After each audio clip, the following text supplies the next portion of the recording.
بسم اللہ الرحمن الرحیم۔ اللہ کے رسول صلی اللہ علیہ وسلم نے ارشاد فرمایا کہ جب مؤذن اذان دیتا ہے تو تم خاموشی سے اذان کے کلمات کو سنو اور مؤذن کے بعد ان کلمات کو دہراؤ،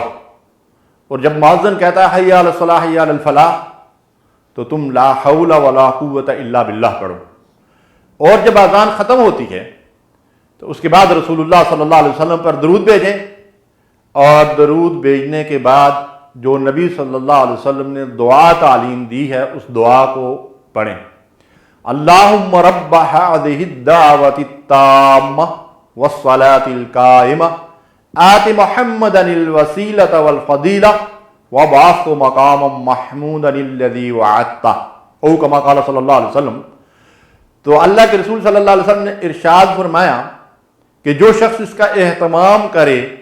اسے قیامت کے دن میری شفاعت نصیب ہوگی۔ رسول اللہ صلی اللہ علیہ وسلم کی شفاعت کا ہر بندہ مومن اور مسلم امیدوار ہے، لیکن دیکھا یہ گیا ہے کہ رسول اللہ صلی اللہ علیہ وسلم نے شفاعت کے اصول کے جو طریقے ہمیں بتائے ہیں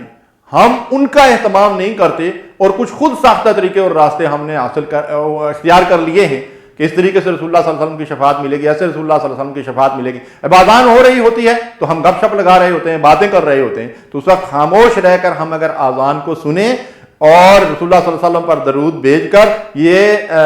دعا جو ہے ہم پڑھیں، اس کا اہتمام کریں، گھروں کے اندر خواتین بھی، بچے بھی، مرد اور عورتیں بھی، تو اللہ تبارک و تعالیٰ نبی صلی اللہ علیہ وسلم کی شفاعت ہمیں نصیب کریں گے۔ اللہ ہمیں اس پر عمل کی توفیق دے۔